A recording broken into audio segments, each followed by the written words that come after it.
Good evening बच्चों। Morning में हम पढ़े थे कि लेखक का जीवन परिचय कैसे लिखा जाता है। ठीक, अब हम आगे क्या देखेंगे, हमारा गद्य खंड कितने नंबर का आता है। ये भी कितना आता है, लगभग 5 नंबर का, मान लो 5 नंबर का। कितना आता है, 5 नंबर का। ठीक, इसमें क्या लिख रहा था, कोई गद्य खंड दिया रहेगा, उस पर उसकी व्याख्या लिखना पड़ता है। ठीक, गद्य खंड लगभग 3 और 4 लाइन का दिया रहेगा। ठीक, उस पर क्या लिख रहा है तुम्हें, गद्य खंड। ठीक, इसको पढ़ना पड़ेगा, उसके बाद लिखा रहेगा उसका व्याख्या, उसकी संदर्भ, उसका प्रसंग। ठीक, और उस पर कोई अगर प्रश्न दिया रहेगा तो उसको लिखना पड़ेगा। ठीक, तो सबसे पहले क्या देखो, इसको संदर्भ कैसे लिखेंगे। देखो, सबसे पहले पहचानो, तो संदर्भ लिखने के लिए हमें क्या चाहिए, सबसे पहले यह कौन, मतलब किस चैप्टर से है और किस लेखक ने इसको लिखा है। ठीक, अगर हम किसी गद्य खंड का सबसे बड़ी चुनौती यही है कि उसको सबसे पहले पहचाने कि वह किस सब्जेक्ट से लिया गया है और क्या कहते हैं वहाँ उसे किसी लेखक ने लिखा है। ठीक, अगर चलो पढ़ ली, सबसे पहले पढ़ो, हम लोग कच्ची मिट्टी मूर्ति के समान रहते हैं। ठीक, हम लोग कच्ची मिट्टी मूर्ति के समान रहते हैं, चाहे उस रूप का हम क्या करें, राक्षस बना लें या चाहे देवता। ठीक, और दूसरा कुसंग का ज्वर सबसे भयानक होता है। ठीक, अब सोचो ऐसा यह मतलब यह कौन सी है, भारतीय संस्कृति के बारे में हो नहीं रही है कि कुसंग, देखो इस शब्द से पकड़ो, कुसंग। ठीक, इस शब्द से पढ़ो, कुसंग। ठीक, कुसंग भारतीय संस्कृति में हो नहीं सकती। अजंता के बारे में बताया गया कि उसके चारों तरफ अच्छी अच्छी मूर्तियाँ हैं, मूर्ति कला के बारे में है। दूसरा, चाँद पर आदमी, चाँद पानी में और चंदा पर आदमी। ठीक, जैसे कहते हैं ना, पानी में चंदा, चाँद पर आदमी, उसमें तो हो नहीं सकते, उसमें तो विज्ञान के बारे में बताया गया है। ठीक, और रही गई ईर्ष्या तू ना गई मेरे मन से, उसमें वकील के साहब के बारे में कहानी बताई गई है। ठीक, ममता में वो उसके त्याग स्वाभिमान के बारे में बताया गया है। तो कुसंग से पता चलता है कि यह कि कुसंग मतलब खराब व्यक्ति का संगत। इससे पता चलता क्या है हमें, यह कहानी किससे ली गई है, मित्रता। ठीक, अगर शब्द को पकड़ो, अगर एक शब्द को तुम्हारे समझ में आ जाए कि यह शब्द मैंने कहीं पर पढ़ा था, अगर वह याद हो जाएगा तो तुम्हें याद आ जाएगा। ऐसे अब कुसंग पता चल गया कहाँ से लिया गया, मित्रता से। तो कुसंग से क्या पता चलता है, मित्रता। ठीक, ठीक, जब मित्रता पता चल गया तो इसका मतलब यह कहाँ से लिया गया है। तब अगर तुम्हें पता चल गया कहानी मित्रता से है, ठीक, तो सबसे पहले सोचना पड़ेगा कि यह किसने लिखा है। तो हमारे मन में, अगर देखो पेपर में बैठे, पेपर में दिमाग प्रेशर बहुत है। ठीक, पेपर में दिमाग प्रेशर काम नहीं, प्रेशर में दिमाग बहुत ज़्यादा है, फिर आप सोच नहीं पाए मित्रता कौन लिखे। अब गलती में हो जाए मित्रता राजेंद्र प्रसाद ने लिखा। ठीक, संदर्भ गलत, तुरंत संदर्भ गलत हो जाएगा। ठीक, अगर तुम्हें मित्रता याद है, तो अगर तुम्हें मित्रता के जगह पे किसी दूसरे लेखक का नाम याद हुआ, रामचंद्र शुक्ल के अलावा किसी दूसरे लेखक का नाम याद हुआ, तो तुम्हारा संदर्भ गलत। अगर कोई देखा मित्रता राजेंद्र प्रसाद, तो वह कहेगा कि इसे चलो इसने तो क्या किया, इसने मतलब किस अध्याय से लिया गया इसको पहचान लिए, पर क्या इसको लेखक का नाम ही नहीं पता है। तो क्या मित्रता अगर तुम्हें पता चल गया है तो तब तुम्हें सबसे पहले सोचना पड़ेगा कि इसे किसने लिखा है। ठीक, 7 चैप्टर है, 7 चैप्टर में क्या कहते, क्या क्या कहानी है, क्या क्या संदर्भ लिए है, उसके बारे में थोड़ा थोड़ा पता रहना चाहिए। जैसे मैं बताई नहीं, अजंता में घूमने फिरने की बात हुई है कि अजंता की अच्छाई के बारे में बताया गया है, चाँद पर आदमी विज्ञान में बताया गया है, और भारतीय संस्कृति के बारे में बताया गया। तो मित्रता यही है कि ये अच्छे मित्र के बारे में बताया गया है। तो अच्छे मित्र के बारे में कौन बात कर सकता है, रामचंद्र शुक्ल।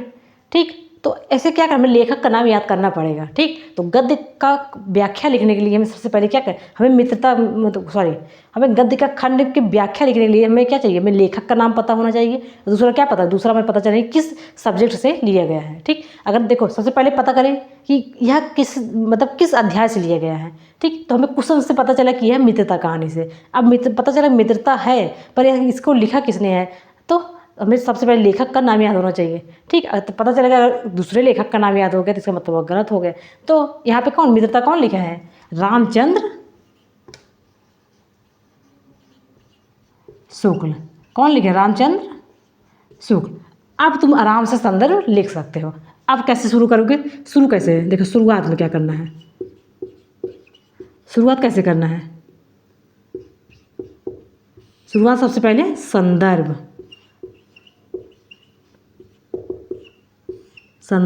और संदर्भ कैसे लिखोगे, कैसे, प्रस्तुत मतलब जो ऊपर प्रस्तुत किया, जो दिखाया गया है, इसे प्रस्तुत। गद्य अवतरण, इसको अवतरण बोलते हैं या गद्य पंक्ति।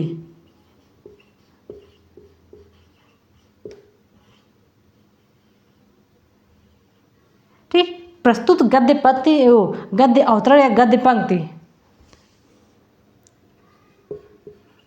कहाँ से? मित्रता नामक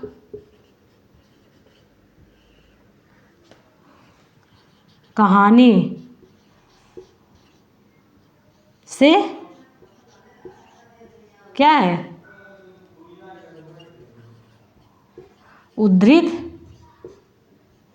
उद्धृत मतलब लिया गया, लिया गया है।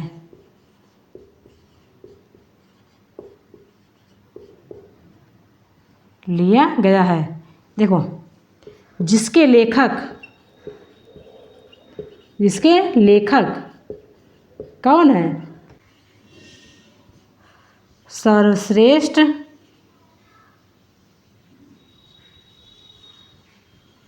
हिंदी साहित्य के इतिहास को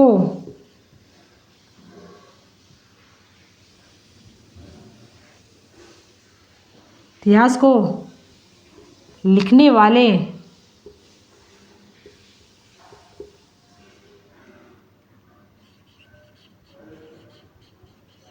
आचार्य रामचंद्र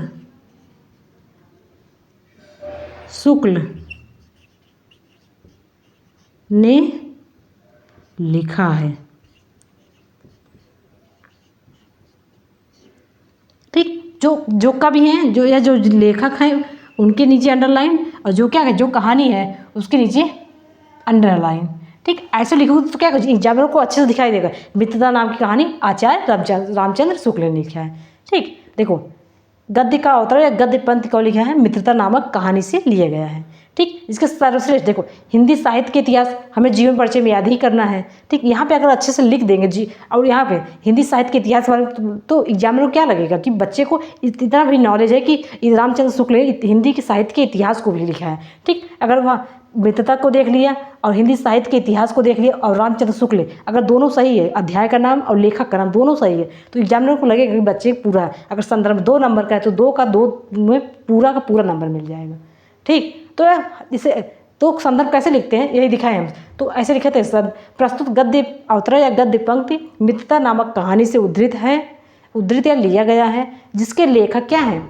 जिसके लेखक हिंदी साहित्य के सर्वश्रेष्ठ हिंदी साहित्य के इतिहास के लेखक, ठीक, आचार्य रामचंद्र शुक्ल ने लिखा है। ठीक, यह था हमारा संदर्भ। संदर्भ मतलब क्या है? संदर्भ, किस संदर्भ में लिया, मतलब किसकी बात हो रही है। संदर्भ मतलब किसकी बात हो रही है।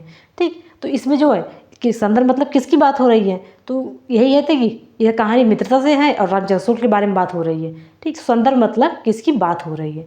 ठीक, अब देखो यहाँ पे प्रसंग, इसी में प्रसंग लिखते हैं। प्रसंग क्या करेंगे हम? प्रसंग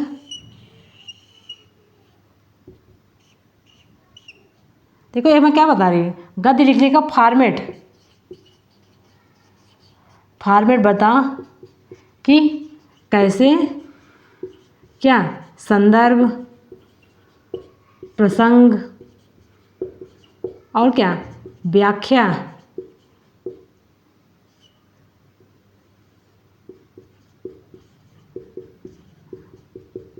लिखा जाता है।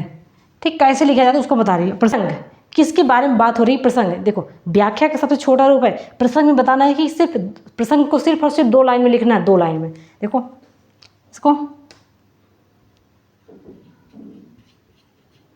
सिर्फ 2 लाइन में,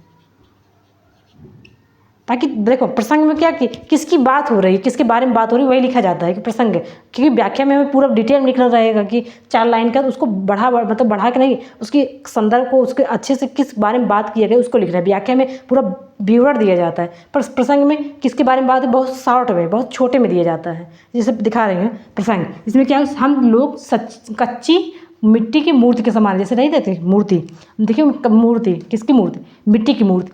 कुम्हार अगर क्या दिए ही बनाता है कुम्हार, मिट्टी का दिए बनाता है, उसको बार बार बिगाड़ता है, बार बार बनाता है, बार बार बिगाड़ता है, तो क्या अगर कच्ची मिट्टी, क्या मिट्टी हमारी सूखी नहीं है तो उसको बार बार बिगाड़ा जाता है, बनाया जा सकता है। ठीक, तो यही है कि हम कच्ची मिट्टी मूर्ति के समान है, उसको चाहे देवता बना ले चाहे राक्षस। तो यहाँ पे किस प्रसंग में क्या लिख देंगे, इस पंक्ति में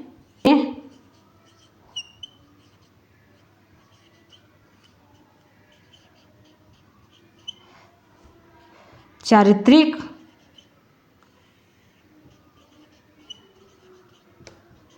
विकास के बारे में क्या किया है, बताया गया है।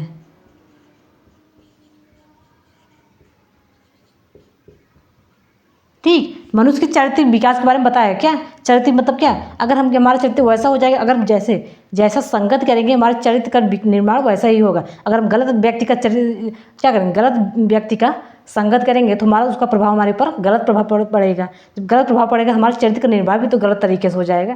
तो क्या है, इस पंक्ति में मनुष्य के चारित्रिक विकास के बारे में बताया गया है। बस प्रसंग को बस छोटा करके लिखना, क्योंकि क्या कि आगे की जो व्याख्या है, व्याख्या को हमें विस्तार देना ही है, तो प्रसंग को विस्तार देने का क्या मतलब है, तो प्रसंग को हमें सिर्फ और सिर्फ उसकी मेन बातों को लिखकर आगे बढ़ जाना है। ठीक, अब हम आगे क्या देखें, व्याख्या क्या था, संदर्भ, नंबर 2 पे प्रसंग, अब नंबर 3 पे क्या देखेंगे हम, व्याख्या। व्याख्या को सबसे अब विस्तार दे के लिखना है। सिर्फ विस्तार कैसे देंगे, ठीक, प्रस्तुत पंक्ति जो कहाँ से लिए गए, जो मित्रता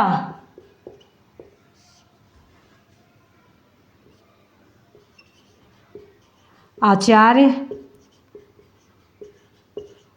रामचंद्र शुक्ल द्वारा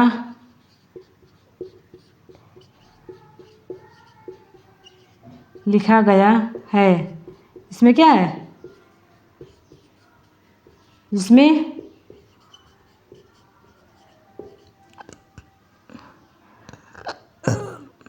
अच्छे और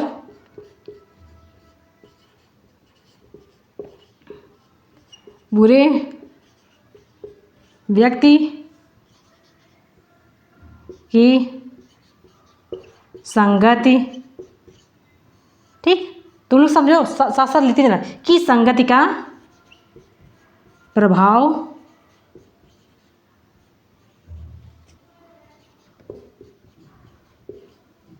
वैसे ही पड़ता है जैसे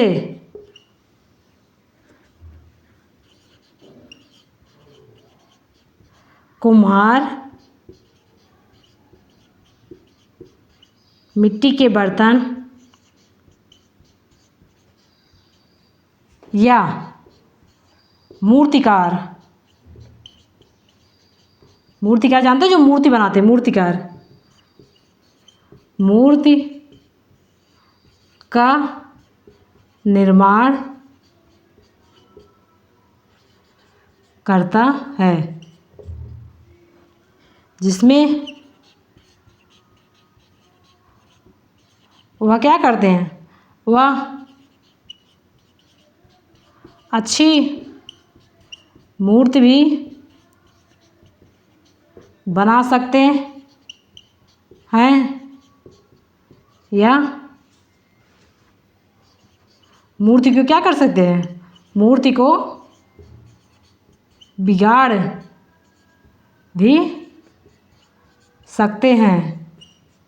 ठीक, और उसके बाद बिगाड़ भी सकते हैं। ठीक, अगर अच्छा मूर्तिकार होगा तो क्या करेगा, वह मूर्ति को अच्छा बना भी सकता है या मूर्ति को बिगाड़ भी सकता है। ठीक, क्योंकि क्या है, मिट्टी हमारी कैसी होती है, मिट्टी बन भी सकती है, बिगड़, कच्ची मिट्टी, सूखी मिट्टी क्या होती है, सूखी मिट्टी एक बार बन गई तो उसको बिगाड़ नहीं सकते, पर जो गीली मिट्टी है उसको क्या करते हैं, उसको बार बार बना भी सकते हैं, बिगाड़ भी सकते हैं। पर ठीक उसी प्रकार यहाँ पे लिखना पड़ेगा, ठीक उसी प्रकार क्या होता है, अच्छे मित्र का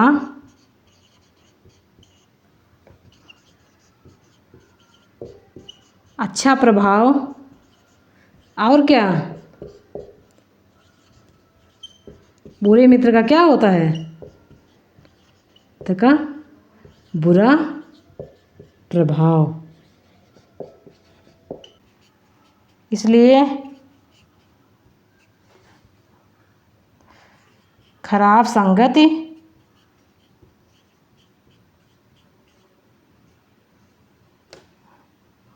क्या है, विष या बुखार या गलत चरित्र का निर्माण करती है। ठीक, तो इसलिए क्या करें, इसलिए हमें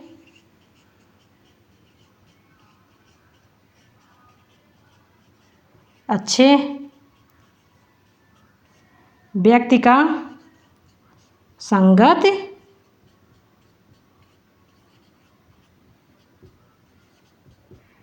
करना चाहिए। इसलिए हमें क्या करना, अच्छे व्यक्ति का संगत करना चाहिए। तो व्याख्या को हम ऐसे लिखते हैं, तुम लोग और भी बढ़ा सकते हो। ठीक, मैंने क्या किया, मैंने कुछ शब्द को अपने भी तरफ से जोड़ा। तो व्याख्या मतलब क्या होता है, व्याख्या मतलब अपने भावों या विचारों को क्या करना, जोड़ना। ठीक, अपनी तरफ से अपने भाव या विचारों को जोड़ना ही क्या है, व्याख्या। ठीक, 3 लाइन था, 3 लाइन को हम क्या 10 लाइन में बना सकते हैं। ठीक, क्या कहे, देखो अब बता दीजिए, हम लोग कच्ची मिट्टी होते हैं, फिर उसको चाहे राक्षस के रूप में बना लो, चाहे उसको देवता के रूप में बना लो। देखो एक सबसे प्रसिद्ध दार्शनिक ने कहा था कि तुम मुझे 10 विद्यार्थियों को दो, ठीक, छोटे विद्यार्थियों को दो, मैं उसमें से किसी को चोर बना सकता हूँ, किसी को डॉक्टर, किसी को इंजीनियर और किसी को महापंडित बना सकता हूँ। तुम यहाँ पे लिख सकते हो। ठीक, यहाँ लिख दो, इसी में महान दार्शनिक भी कहते हैं कि क्या होता है, संगति का प्रभाव पड़ता है। ठीक, व्याख्या ऐसे लिखा जाता है। ठीक, महान दार्शनिक भी कहते हैं कि संगत का प्रभाव पड़ता है, और उसको बढ़ा के थोड़ा अपने भाषा में और ऐसा लिखो ताकि लगे कि एग्जामिनर को कि इसको व्याख्या का सही मतलब नहीं, कि सही मतलब पता है, ये नहीं कि वही जो 3 लाइन है उसी 3 लाइन को बढ़ा चढ़ा के लिख रहे हैं। ठीक, उसका मतलब क्या है, व्याख्या मतलब कि तुम पंक्ति को समझे कि नहीं समझे, उस पंक्ति को समझो और अपनी भाषा में लिखो। ठीक, उसी को क्या बोलते हैं, व्याख्या बोलते हैं। ठीक, तो गद्य संदर्भ कैसे लिखते हैं और प्रसंग कैसे लिखते हैं और क्या कहते हैं, व्याख्या कैसे लिखते हैं। ठीक, अगर इसी पर प्रश्न पूछ लिया, 4 कहीं मतलब प्रश्न भी पूछा जाता है, अब पूछ लीजिए कि हमें किन व्यक्तियों का संगति नहीं करना चाहिए, तो सब क्या जवाब दोगे, हमें बुरे व्यक्तियों का संगत करना चाहिए, नहीं करना चाहिए। तो हमें अच्छे व्यक्तियों का संगत करना चाहिए। तो प्रश्न है, हमें किन व्यक्तियों का संगत नहीं करना चाहिए, हमें बुरे व्यक्तियों का संगत नहीं करना चाहिए। दूसरा प्रश्न, हमें कैसे व्यक्तियों का संगत करना चाहिए, तो हमें अच्छे व्यक्तियों का संगत करना चाहिए। ठीक, तो यह था, प्रश्न पूछ ले, प्रश्न का जवाब दे सकते हैं, व्याख्या कैसे लिखा जाता है उसको लिख सकते हैं, संदर्भ कैसे लिखा जाता है, प्रसंग कैसे लिखा जाता है। ठीक, तो ऐसे हम एग्जाम्पल की तरफ बता रहे थे कि सबको बताना तो मुमकिन नहीं है। ठीक, हम सब बता भी नहीं सकते, इसलिए क्या करें, तो मैंने मेन एक फॉर्मेट बता दिया कि ऐसे प्रसंग, ऐसे व्याख्या और ऐसे वो क्या संदर्भ लिखा जाता है। इसे प्रश्न आए तो प्रश्न को ऐसी तरह लिखा जाता है। ठीक, अब तुम लोग प्रैक्टिस करना, या इसको पढ़ने के बाद तुम लोग खुद प्रैक्टिस करना अच्छे से। ठीक, क्लास चैप्टर नंबर 2 का, 3rd का, 4th का तुम लोग प्रैक्टिस करना। और जो यूपी बोर्ड जो PY का मतलब जानते हो, जो पिछला पेपर, जैसे हमारे बड़े भैया, कोई गांव के बड़े लोग जो पेपर क्लास 10 का दे चुके हैं, उनसे पेपर लेके आना और पेपर में देखना कौन कौन सा गद्य खंड पूछा गया है, तो गद्य खंड को उनसे अच्छे से पढ़ लेना। अगर 10 साल का तुम PY 10 साल का पिछले वर्ष का पेपर देख लोगे, 10 वर्ष का, तब तो क्या करो, तुम्हें तो समझ में आ जाए कौन कौन सा पंक्ति ज़्यादा महत्वपूर्ण है, तुम उसी ज़्यादा महत्वपूर्ण पंक्ति को अच्छे से तैयार कर लोगे। ठीक, तो अब हम आगे क्या देखेंगे, हिंदी व्याकरण।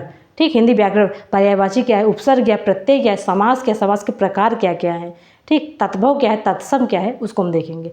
तो यहीं पर हम इस वीडियो को समाप्त करते हैं। Thank you so much. Channel को सब्सक्राइब करना ना भूलें। Thank you so much.